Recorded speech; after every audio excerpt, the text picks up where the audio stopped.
There's a certain amount of people in the world that wish they could test their charisma in order to see how far they could go to taking over the world.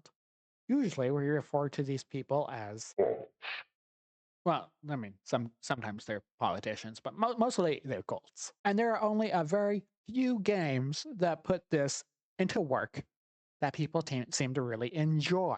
One of them being Far Cry 5, but you can't really be part of a cult now, can you? You just fight the cult. And then there is this new game coming out called Join Us, where we are going to be able to take an RPG look at being a cult, but that's not here yet, and we don't know the release date as of this time.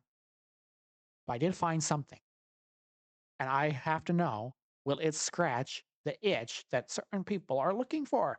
On top of that, is it going to actually be worth the price compared to the amount of fun you can have? Is it even replayable once you finish the game? Let's take a look at that.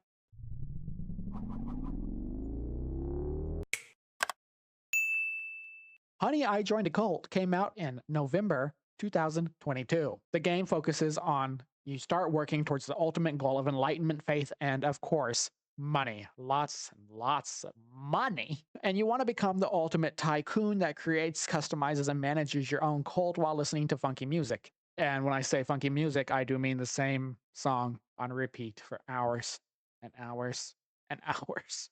It was developed by Soul Survivor Games and it was published by Team 17. And currently, there's only the base game. I don't believe they ever came out with any DLCs, although it kind of seems like they had that plan in the very beginning. Now, if you want to know about the visuals, it looks very similar to if you ever played RimWorld or Prison Architect. It's a city builder in that way. And that's what caught my attention at first because I love those two games. Those are probably some of the best games I've ever played. RimWorld especially goes in my top 5 of all time. But the building mechanics, even though this came out after those games, and you would think that this game might be a little bit more advanced, it's not. The building mechanics are less options and less intricacy as those two games, although be it you still get to make buildings using foundation walls and doors, and you still get to label rooms and put little customization things in there. And although the art style is the same, it definitely lacks that same feeling. That doesn't make it a bad game off the rip. It's just when I looked at the trailer and I said, hey, this looks exactly like that with a new sticker on it.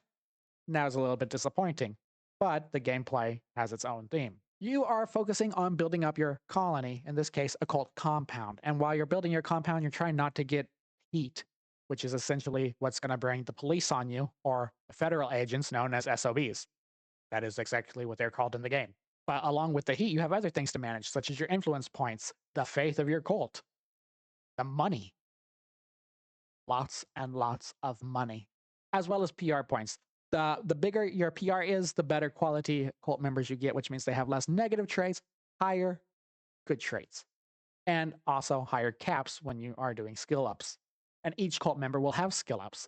They'll have everything from butchery for cooking, espionage for stealing. They'll have speech. They'll have a whole list of things that they have to do. And as you level them up in a certain trait, that will adjust what jobs they're good at on the compound. For example, the kitchen needs improvisation and butchery. Covert operations need espionage. Research needs intelligence. You get the idea.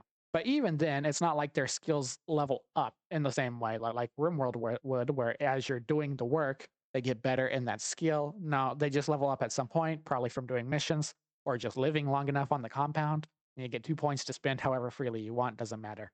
And we talked a little bit about missions. So how do you progress in the game? Well, you go on missions. You'll get PR missions, heat missions, and you'll get your divine missions, your divine inspirations. Once you unlock the leader sanctum, which actually comes like 50% through the game. And that's actually where all your cult stuff really starts to shine, is after the leader sanctum. That's when you get your theme. Do you want to be a love and peace cult? Do you want to summon the dark Lord of Cthulhu? Do you want to blaze hellfire on the earth? Do you want a futuristic terrorist robot cult? All these things you choose after the leader sanctum. And you don't get there for a long time. It's kind of a slow drag to get there. But once you are there, it gets a little bit cooler. But to do those, you have to go on missions to appease your divine being and to appease the community around you.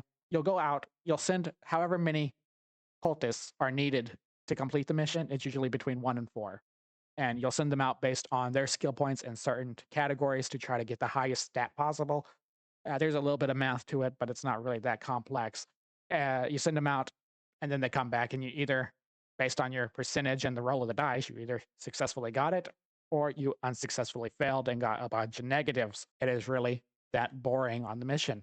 Occasionally, you will get some pop ups and they'll have some funny things. Like you'll meet some off brand famous people, such as Mick Swagger or Nickel Smart the Clown, and they'll give you like a little click through puzzle. That'll adjust your boosts or your chances of success. But there really is nothing more intricate there. Aside from that, you need these missions to go and get your divine being's approval, and you need to get it so that your faith, money, and influence goes up. So they're pretty mandatory, extremely boring. Now, again, later sanctum is when you get all the fun stuff. And let me tell you, you're already halfway through the game. You probably got several hours invested already. Most of the time, it's just waiting on missions. After you're done building the rooms, you'll research rooms to build as you go, and from there, you just wait for your points to go up. Once you get the later sanctum, you can choose what you want, whether it's, again, a death cult, a futuristic cult, you want to work with demons, you want to work with peace and love, and each cult will give you unique characters. The peace and love will give you a tree man, the futurist will give you robots, the dark cult will give you dark beings such as sea monsters and skeletons and all that sort. So you get it based on your theme. And the missions, although the gameplay will likely stay the same, the ending has a different picture at the end, and then you will essentially get different aesthetics. But overall, it's the same. Which, let's talk about the ending. I'm not going to give any spoilers to the game because there are people who are going to want to play. But the ending, you think, is going to be this big animation you're going through, and you're really boosting up. If you can make it to the end, it is challenging more than you might think. There is a strategy to the game. But after I grinded for nearly 23 hours, not quite 23 hours, I was at 22.7 on record for Steam. Yeah. After that, I was ready for my big animation. And the end screen, no matter which one you pick for your divine ending, is just a picture and audio. There is no animation. You don't get to see the world end how you chose for it to end after all that grinding for a divine being. So sad. That's probably my biggest complaint because I was really working out for that. Which brings us back to the question. One, is it replayable? I would argue that it is. It's probably not one that you're going to grind session through, but hey, you might put it down after you beat it, come back and say, hey, I want to see the aesthetics of the other game. What kind of other endings are there? Because each of the three themes have two possible endings that you can choose from. So it is something to at least be interested in. I would argue that. Second, is it worth the money? Now, if you're looking at the US Steam accounts, it's about roughly under $22 at full price. And in Indonesian currency, and rupiah, you're going to get 165,000 rupiah. Just under that, if it's not on sale. But this game goes on sale a lot during almost all major sales, and you can get it down to just a couple bucks. Now, is that worth it? I would argue that if you get on sale, it could be. It could be, especially since the game is going to give you more than 10 hours worth of playing. Yeah, spend the $5 on it if you like these type of city builders with some unique themes and some funny text and animation. But at full price, it's really hard to justify, especially since there's been no major updates or DLC content that added to the game since then either. That's a little steep. Now, was it fun? Yeah, it was fun. But again, it was fun for $5. This game is heavy grind sesh. And although you can really let your creativity fly with how you design the compound, you're still limited to what you have to do in order to beat the game. And a lot of it is once you build the rooms, you're waiting to generate resources and sending people out on missions and clicking bubbles, and you're just watching the animations of your people on the compound. And the creativity is endless. You could have Egyptian cults. I made a King Oyen cult where we worship King Oyen, our mascot, the cat, and it actually worked really well. You could be a pirate. You could be a meteor cult. They have a lot of presets you can make, and then you can also make your own. And it goes pretty in-depth. Let me know if you have played this game before, and if you liked it, was it worth the price to you?